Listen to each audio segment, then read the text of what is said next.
Assalamualaikum warahmatullahi wabarakatuh. Alhamdulillah rabbil alamin wassalatu wassalamu ala asyrafil anbiya'i wal mursalin sayyidina Muhammadin wa ala alihi fi kulli lamhatin wa nafasin adada ma wasallallahu. Sallallahu alaika wa sallam ya Rasulullah fi kulli lamhatin wa nafasin adada ma wasallallahu. Alhamdulillah tuan-tuan dan puan-puan, insya-Allah satu modul Ustaz akan kongsikan kepada anda yang dulu Ustaz pernah buat secara fizikal, secara hadir, tapi sekarang ini Ustaz akan buat secara online. Online iaitu Asma Sungai Rajah. Ramai yang minta pada Ustaz, kenapa Ustaz kebanyakan yang Asma Sungai Rajah yang ada di offerkan dalam kita ada dalam YouTube ke, dalam dalam Instagram ke, dalam apa-apa dan semua, kebanyakannya dalam menggunakan bahasa Sunda, bahasa Cirebon, bahasa Makassar dan bahasa Jawa, macam-macam dan semua. Jadi mereka tak faham, mereka tak faham tentang perkataan-perkataan tersebut yang sepatutnya diamalkan. Tetapi sekarang ni tak ada satu kaedah Asma Sungai Rajah yang menggunakan bahasa Arab. Jadi yang Ustaz nak offer pada anda ialah Asma Sungai Rajah yang dalam bahasa Arab.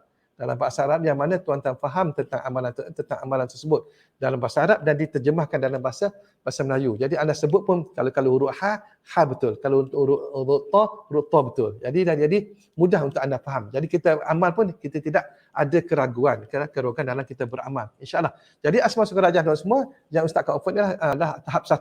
Sebenarnya Asma Sungai Rajah ni ada 3 tahap. Satu ialah tahap ghaib, yang kedua ialah tahap sir, yang ketiga ialah tahap kasyaf. Ada 3 tahap. Okey. Yang Ustaz akan offer pada 1899 ni iaitu tahap ghaib tu. Tahap ghaib itu tahap 1, tahap ghaib.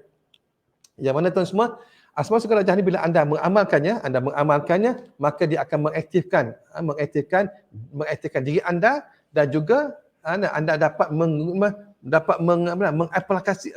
mengimplementkan dan lebih kurang 60 lebih segala kelebihan-kelebihan yang ada dan yang boleh digunakan dengan Asma Sungai Rajah tahap ghaib ni.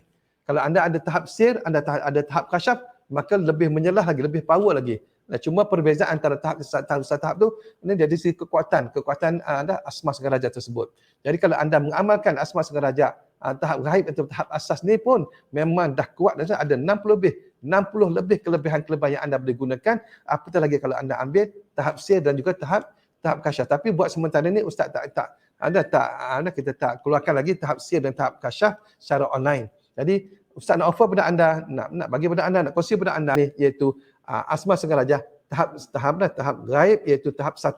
Dan insya-Allah tuan-tuan semua, kalau anda inginkan amalan tersebut, yang mana amalan ni ramai ditunggu oleh orang ramai tu semua, yang mana yang mengamal tu pun banyakkan mereka dapat merasai yang jumpa ustaz, yang telefon kontak ustaz, mereka kata mereka amal yang dalam bahasa Sunda, bahasa Makassar, bahasa Cirebon pun mereka dapat rasai akan kekuatan Asma Sungai Rajah.